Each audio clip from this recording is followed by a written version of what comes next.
Okay, as we continue with Aristotle, we're going to go in the direction of politics now, and we're going to get some of Aristotle's political ideas, but first, as we're going to see here in a minute, we're going to go in some other directions and pick up a couple of his other ideas as well. So we start by saying, there are two fairly famous comments by Aristotle. One, he says, man is by nature a social animal, whose inclination it is to live in the company of others. He also says, man is by nature a political animal. There seems to be something in us that compels us to live in society with others. We don't just live in family groups or small tribal groups. There seems always to be a movement toward forming, and of course I use the Greek word here, there seems always to be a movement toward forming a polis. A polis would be something like a city or a city-state, a large political organization. Now the question is why? What purpose is served by more complex social and political groupings? A traditional answer would be that there is safety in numbers. Human beings feel safer in large groups, they can defend themselves. Also, with large political groups, they can engage in commerce or trade. But Aristotle says pirates defend themselves and engage in trade. Lawless communities can do this much. You don't need political communities for these things. Now, we're going to go kind of around the block a little bit here with this. I'm going to wind up with Aristotle answering this question of why there is always this movement toward a polis. But I'm going to start by saying in his book, the Nicomachean Ethics, and I believe that was mentioned a little earlier, Aristotle examines the nature of a basic form of social affiliation, and that is friendship. And we will begin looking at our problem here. Okay. There are hundreds of millions of friendships around the world. The philosophical question would be, is there something that these friendships have in common? Okay, and Aristotle is going to say yes. He says he can identify three basic types of friendships, and all friendships would fall in one of these categories. I'm going to start here, and they're numbered. There's what he calls a friendship of pleasure. This is where two people enjoy one another's company, and usually they have a mutual interest, something that both enjoy doing. And this friendship, well, I mean, you can think yourself, you come to this school, if you had a hobby or something you were interested in, and you meet somebody who has the same interest, very, very easy to form a friendship.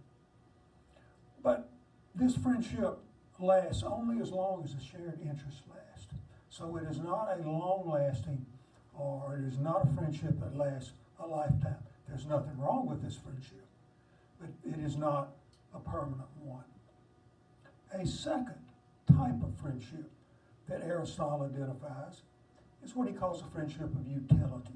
And utility has to do with being useful. People become friends because they're useful to each other. This type of friendship is grounded in mutual advantage. A good example would be co-workers. If you are at work, and a lot of times if you make friends with the people that you work with, things go smoother as a result of this friendship. Would be true in my case. I have friends on the faculty here. Very easy for us to become friends. We help each other. Somebody takes one of my classes, I do something else for someone, and work goes a lot easier here. The test of this one would be, do you see each other outside of work? Okay, and quite often that's not true. These type of friendships, they don't. So it is not an enduring friendship either. And both of these two friendships are based on self-interest. the third type of friendship, and the most valuable, Aristotle says, is what he calls a friendship of excellence. With these, each person genuinely admires something in the other. So it is a friendship that is based on admiration. You may admire some type of virtue that the other person has. Now in this case, in this type of friendship, what one person wants for his friend is what is good for the friend's sake. So it is not a friendship that is based on self-interest. One is willing to sacrifice time, energy, and money to help the friend. This is an enduring friendship. It can last a lifetime, but this type of friendship is rare. You might have 2 or 3 friends like this in your lifetime. And this is 2 people who possess some type of virtue that they admire in each other. Now, what do we mean by virtue? I'm going to go in a little bit of a different direction in just a second. Virtue can include intellectual abilities, greatness in learning and leadership. This type of virtue has to be learned. Someone teaches us in these cases. There's nothing a priori here, so you can see the difference with Plato. A second type of virtue is moral virtue. And moral virtue also has to be learned as a result of practice and discipline. Is there any principle that can guide us here? And the answer, of course, is going to be yes. And Aristotle develops a very, very famous theory of his. And it's called the golden mean. And mean would mean middle ground or average place. And Aristotle makes the claim that moral virtue is a middle ground between 2 extremes. The extreme of excess, this would be our virtue here, the extreme of excess and the extreme of deficiency. And so examples would be, if we identify a virtue, something that we could admire in someone else, so we would say courage would be that. We can admire an act of courage precisely because it lies between 2 extremes. An excess of courage would be recklessness, someone who would needlessly put his or someone else's lives at risk. A deficiency of courage would be cowardice. And what we admire and call courage, we call it that precisely because it lies between these 2 extremes, the extremes of excess and deficiency. A virtue that we could admire in someone is generosity, someone who would give of their time and their money even there to help other people, who was generous with these things. And we admire that action precisely because it is not excessive.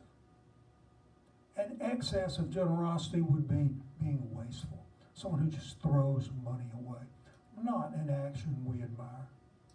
A deficiency of generosity would be someone who is stingy, who wouldn't give a dime to help someone in need.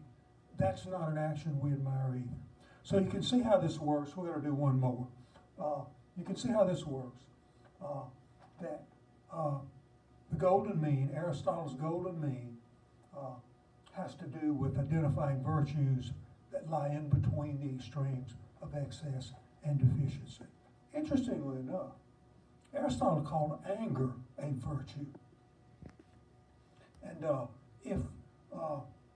if someone treats you or someone that you care about, if someone treats you unfairly or someone that you care about unfairly, it is very natural to feel anger. That is a natural emotion and something that is good. But an excess of anger would be rage. If you just flew off the handle there and was screaming and yelling at someone, No, that's not a virtue. And of course, a deficiency of anger would be coldness. If someone treated a friend of yours abusively and unfairly, and you didn't feel a thing, there's nothing virtuous about that. That's what we would call being emotionless. And Aristotle trusts the emotions. Different from most of these other philosophers, different from Plato in that matter. He trusts the emotions. Our emotions are natural to us, and our emotions are part of a healthy individual life. Okay, we'll come back to the question now of the purpose of political groupings.